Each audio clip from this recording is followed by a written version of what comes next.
ముందుగా పత్రి గారికి ఒకసారి మనం చేసుకుందాం. వేదిక పైన ఉన్న మహావతార్ బాబా ఫౌండేషన్ వ్యవస్థాపకులు 25 సంవత్సరాల ముందు దీన్ని స్థాపించారు.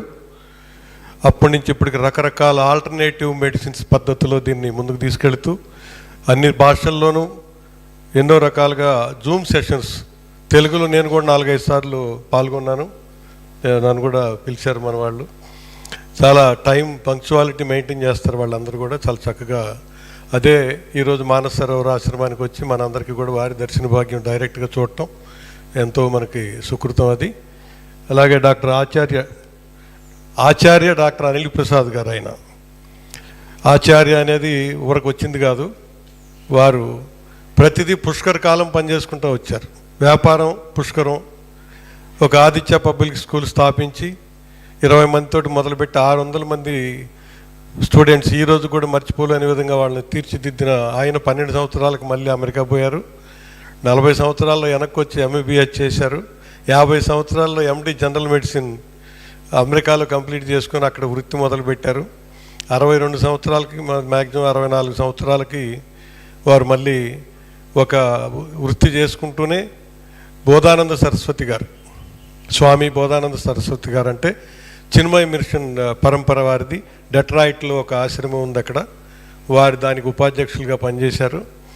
చేస్తూ భగవద్గీత, ఉపనిషత్తులు, బ్రహ్మసూత్రాలు అన్నీ కూడా వారి ఆధ్వర్యంలో అధ్యయనం చేసి గీతా ప్రసాదం అనే బుక్ ఒకటి వారు రాయటం జరిగింది. తర్వాత భారతదేశం వచ్చి సిటిజన్షిప్ కూడా వదులుకొని అక్కడ చేయటానికి నాకు వారానికి ఒక్కరోజే పని ఉంటుంది కాబట్టి ఇక్కడికి వచ్చి పిరమిడ్ సొసైటీ నుంచి 3-4 సంవత్సరాల నుంచే మనకు అక్కడ వర్క్ చేస్తున్నారు. నేను అక్కడికి వెళ్ళినప్పుడు పరిచయం నాకు.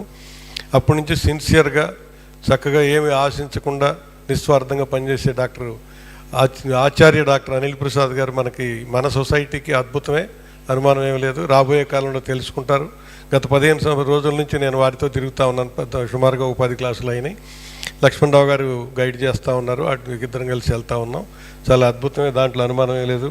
ఇక మా గురువు గారు అయితే ఇక వారి గురించి చెప్పాల్సిన అవసరమే లేదు. వారి ముందు నాబోటి వాడు నోరు తెరవటం అంటే హనుమంతుడి ముందు కుప్పిగంతలు వేసినట్టే. మరి ఇచ్చారు మైక్, అయితే మాట్లాడాలి కాబట్టి ఇక వీరున్నారంటే మానస సరోవర ఆశ్రమాన్ని మేమిద్దరం ఒకేసారి పిరమిడ్స్ ఓపెన్ చేశాం గురువుగారి ద్వారా. దాదాపు ఒక రోజా 2 మరుసటి రోజు ఏదో ఉంది, 2 రోజుల గ్యాప్ తోటి స్టార్ట్ చేశాం. ఆయన ఒక అద్భుతమైన మానస సరోవరాన్ని అక్కడి నుంచి ఇక్కడికి ఆవిష్కరించి ఎన్నో రకాల ప్రోగ్రామ్స్ పెడుతూ ఈ జ్ఞానాన్ని పంచడానికి కారకులై ఈ విశ్వాన్ని అడుగుతా చేసుకుంటా వెళ్ళే కార్యక్రమాలన్నీ కూడా లైవ్ చేస్తున్నారు. చక్కగా చాలా ఆనందంగా ఉంది. ఒక 2 నిమిషాలు మాత్రం నేను పర్సనల్గా మాట్లాడతాను, అంతకని ఎక్కువ మాట్లాడకూడదు. నా పేరు విజయసారథి, వట్టి చెరుకూరు, బృందావన పిరమిడ్ ధ్యానాశ్రమం.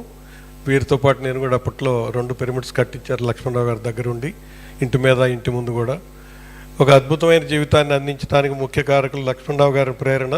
మా శివ వచ్చి మా ఊరే అబ్బాయిది, ఇప్పుడు ఆర్గనైజరు, నన్ను ఈ ధ్యానానికి తీసుకొచ్చినందుకు స్వర్గం అంటే ఎక్కడో లేదు, ఈ భూమి మీదే ఉందనేది నాకు పరిచయం చేసిన వారికి మనస్ఫూర్తిగా నేను ఈ ధన్యవాదాలు తెలియజేస్తున్నాను. అయితే ఇక్కడ మనం ధ్యానం పరిచయం పత్రికారు చూసింది ఏంటంటే ఆయన రీసెర్చ్ చేసి అన్ని రకాలుగా చూసి ధ్యానాన్ని మనకు పరిచయం చేస్తే మిగిలిన వాటిలో ఎదుగుతారు అనే ఉద్దేశంతో వారు మనకి శ్వాసను పట్టిస్తే ఒక సామాన్య కూలీ కూడా దీనిలో ముందుకెళ్ళగలడు. మిగిలిన ఆశ్రమాలన్నీ చూస్తే బాగా డబ్బులు ఉన్నవారు, చదువుకున్న వారే కనపడతారు. మన దానిలో ఒక చిన్న గుడిసెలో ఉన్నవారు కూడా ధ్యానాలు చేయగలుగుతారు. ధ్యానం చేసి చక్కగా ఎన్నో రకాల మానసిక శారీరక వ్యవస్థలను బాగు చేసుకునే స్థితి మన దగ్గర ఉన్నది. కాకపోతే శ్వాస ఒక ఆయుధం అనే దాన్ని మనం శ్వాసను వరకు గమనిస్తూ వస్తే ఆయుధంగా మారుద్ది అనేది ఒక సత్యం. అయితే ఇంకా పార్షియల్గా ఇంకా వేరే సత్యం ఏంటంటే థాట్ ప్రాసెస్ తోటి, విజువలైజేషన్ టెక్నిక్ తోటి ఆ శ్వాసను ఇంకా పదునైన ఆయుధంగా ఉపయోగపెడితే మన శరీరం అనే ఒక ప్రయోగశాలలో అక్షయ పాత్ర కింద మార్చుకోవచ్చు. దీన్ని ఏం అడిగితే అది ఇచ్చే స్థితికి మనం వెతికే అవకాశం ఉన్నది. ఈ గురువుగారి దగ్గర నేను కొన్ని నేర్చుకున్నాను. వాటిని అప్లై చేస్తే ఇంకో లెవెల్కి తీసుకెళ్ళింది, ఇంకో దగ్గరికి తీసుకెళ్ళి ఇంకోటి చేయిస్తే అది ఇంకో దగ్గరికి తీసుకెళ్ళింది. అసలు దీనికి ఎండ్ ఉందా లేదా అంటే చివరికి వచ్చేసరికి మొత్తం మన శరీరం లోపలే ఉన్నది అని తెలుస్తుంది. లోపలే, బయటగా అది ఎత్తుక్కోవాల్సింది. ఇన్సైడ్ బాడీ అది కనుక చేయటం మొదలు పెడితే సూర్యుడైనా శివుణ్ణైనా అమ్మవార్లు అయ్యవార్లైనా మొత్తం శరీరంలోనే ఉన్నది. మనం అడ్రస్ మారి ఎత్తుక్కుంటున్నాం. దయచేసి శరీరం లోపల ఎత్తుక్కుంటే దొరుకుతాయి అనేది నాకు చిన్న పరిచయం, అంతకు మించి ఏం లేదు. ఇంకా ఎక్కువగా మాట్లాడటం అనేది కుదరదు కాబట్టి ఈ అవకాశం కల్పించిన మహావతార బాబా ఫౌండేషన్కి, గురువులందరికీ, మా శివాకి అందరికీ కూడా ధన్యవాదాలు తెలియజేస్తున్నాను. Thank you very much.